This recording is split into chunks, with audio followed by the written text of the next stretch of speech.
What more could be said about Legally Blonde that hasn't been said already? It's a high-concept comedy film that was released in 2001 and is still culturally relevant more than 20 years later. It's since become a musical, which sparked this iconic video and would be frequently referenced. Not to mention that this is Wednesday Addams' scariest movie. Elle Woods is one of the most notable girly girls in fiction, so naturally she's delivered quite a few famous looks. A lot of what she wore had cultural and thematic relevance, which I want to dive into when necessary. I'm including everything she wore in this movie, a lot of which you can only see the top half of the fit, but since that's what we're working with, I did what I could. I initially planned on including the outfits for the sequel, Red, White, and Blonde, but to be honest, I just don't love the fits in that movie. If they were included here, there would just be a repetition of I'm just not feeling this, which isn't particularly interesting. But I will include the famous Jackie Kennedy inspired fit because it's just that iconic, so she can sit with us. And remember that this is my opinion,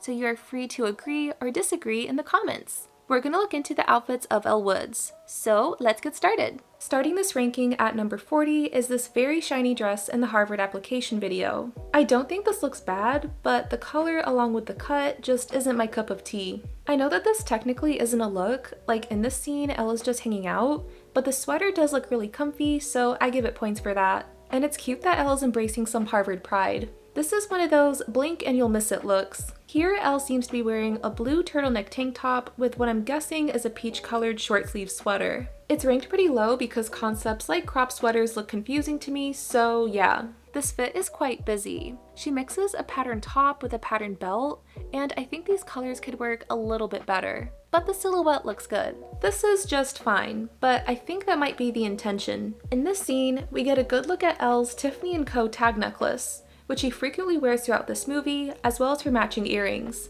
This tag necklace was added to the Tiffany's collection in 1997, and with it being more affordable than most jewelry, it was considered a must-have item. And of course, a character like Elle Woods would have one. In this scene where Elle's about to give up on Harvard, she has on one of her more simplistic outfits, but still glam things up with her earrings. It's pretty cute. At number 33, Elle is in her serious era. She doesn't even have any hair accessories that she regularly had in the first act. She's in a patterned blue button down, but she does match it with some blue eyeshadow, so she's still having a little bit of fun with her styles. In her first serious outfit, Elle has her first day at Harvard in a green jacket with a shiny green skirt, a pink button down, plaid tie, and glasses that she doesn't need.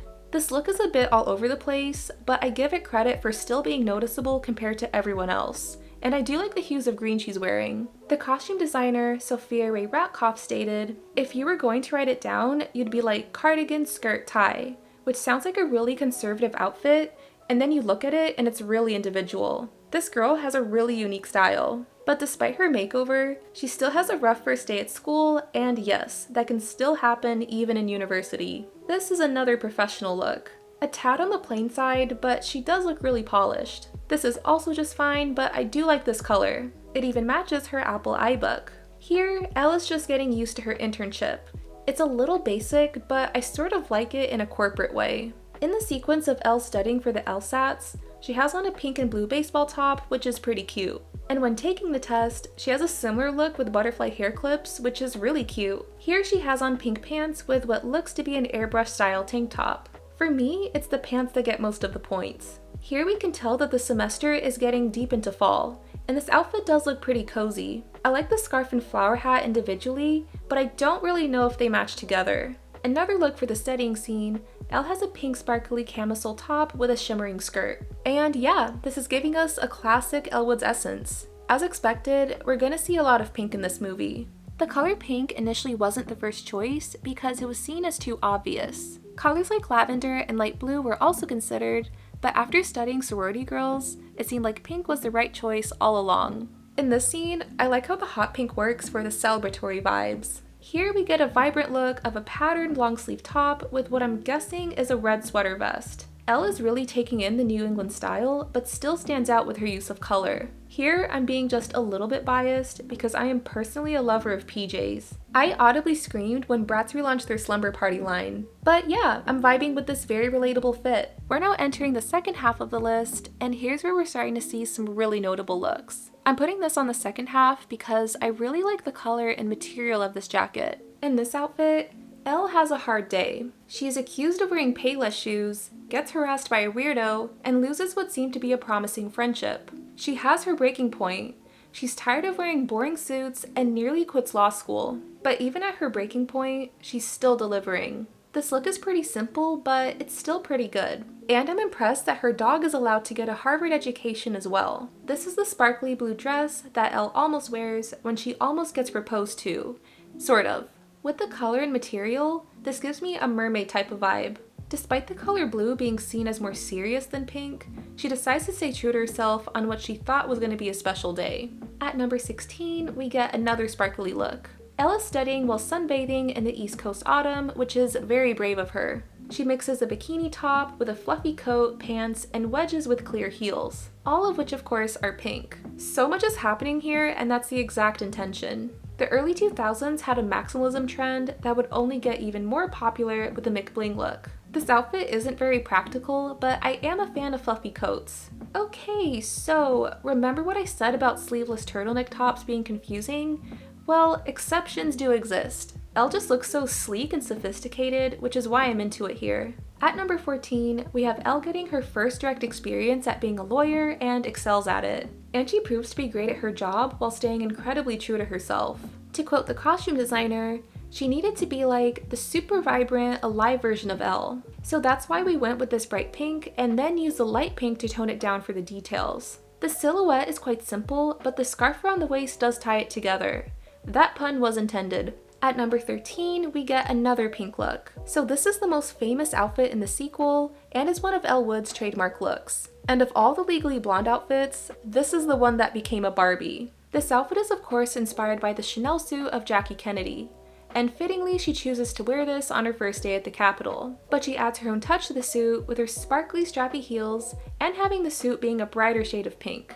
It's hard to not appreciate a good shout out. At number 12 is where we are introduced to the character of Elle Woods. It's a sunshiny morning in LA as Perfect Day by Hoku plays in the background. Just good vibes all over. She wears pink wedges with a heart motif, a matching halter dress with a cloud print, along with a sunflower on her hair. Through this fit, we can see that Elle is bold, stylish, and a proud girly girl. Halter dresses would kind of become her trademark, and this look reminds me of the coconut girl aesthetic, which I'm not sure is still a thing. But I really like how fun and whimsical this outfit is, especially with the flower accessory. I know this is a more unconventional choice to be so high, but I kind of love this. We see another appearance of Elle's flower hat and costume glasses, along with a red argyle turtleneck and purple coat with a fluffy trim. Something about the mix of red and purple has always caught my eye, and once again, this gets a lot of points for me for how cozy this looks. At number 10 is what Elle wore in the bend and snap scene. It's pretty casual, but still fitting for the character. Not to mention, a silhouette like this with heels is good to bend and snap with. If you do attempt this, just be careful. I'm noticing just now that her beret and pants are the exact same shade of pink. So this is Elle's orientation fit. She's very colorful and eclectic, where it seems like everyone else in Harvard prefers muted colors. In the early 2000s, hats like berets and newsboy caps were very in style. So in this scene, Elle is showing Harvard that she is a fashion girl. Everyone in the group discusses their experiences and accomplishments, but when Elle does the same thing, they just stare at her judgingly. It's wild. This is another one of Elle's halter dresses. The costume designer explains this look. I wanted something traditionally sexy, something reminiscent of an old-fashioned movie star, which is fitting since in this scene, Elle is compared to Marilyn Monroe, who famously wore a dress of a similar style. This dress is a deep shade of pink with black accents, with the goal to look really young and relevant and not too grown up. Hence the unserious accusation thrown at her. The shape of the dress gives off a romantic feel, while the color and patterns add more character. At number 7, we have the Harvard entrance suit. Since she's seen previously driving, the material has a leather type consistency, which would match with a leather driving seat. Here she was called Malibu Barbie, which was meant to be insulting, but this outfit is really Barbiecore at its best. At number 6, we have one of Elle's lawyer fits. She has a patterned button down with a black skirt and trench coat. While the muted colors are the direct opposite of what Elle initially wore, she still looks well put together and didn't abandon her accessories of earrings and a necklace. Number 5 is the iconic sparkly bikinis. I just had to include all 3 of them here. Her bikinis come in blue, green, and pink, which was a popular color palette of the time with the help of the Powerpuff Girls. At least that's what I'm guessing. But yeah, all these bathing suits are super cute. Number 4 is where Elle tries to join a study group, but to no avail. She wears an all-pink outfit of a skirt, cheetah print top, and butterfly clips. With her wearing such a bold fit, she continues to be shunned by the Harvard community. She's assumed to be not as intelligent as everyone else, even though she's at the same school. But I like her use of hair accessories and how her outfit isn't too matchy-matchy. She still has different shades of pink here. Once again, this is classic Elle Woods. For number 3 is the famous bunny costume. Elle believes she's going to a costume party, which of course is a lie, but I do admire how she shrugs it off. This outfit is a reference to the Playboy bunny costume, but she makes it her own by having it be all pink with some added fur and corset detail. While the Playboy bunny outfit has risque connotations, here the focus of the costume designers was to simply look cute. What I find very interesting is that the exact same thing happens in Bridget Jones' Diary, and I couldn't help but wonder exactly what was going on here. So both of these movies were released in 2001, but the novel Bridget Jones' Diary came out in 1996 when this happened, so yeah. Both of these scenes are flawless. Anyways, for number 2, we see my personal favorite halter dress, which Elle wears for her Harvard application video. From this exact shade of pink, to the fit of the dress with the sunglasses, it's one of those looks that exude Southern California to me. In my opinion, the best outfit she wore was on the first day of the internship. She wears a black sweater and skirt with a white ruffled button down, patterned with black polka dots. She also includes a red rose pin on the neck collar. This outfit was a nod to 1940s rom-coms, but it overall looks modern and fresh with a high fashion tone. Legally Blonde is known to be one of the few films that shows a girly girl who loves pink as a protagonist, where this type of character typically acts as the villain of the story. Reese Witherspoon herself stated, "At least once a week, I have a woman come up to me and say, 'I went to law school because of Legally Blonde.' It's incredible. You can be unapologetically feminine, but also smart and driven." This movie resonates with viewers due to its be yourself messaging, and yes, that is a common theme in media, but it's still nice to be encouraged. If you like more rankings like this, you're free to let me know in the comments. Thank you all for watching to the end, and I hope to see you all in the next one. Bye!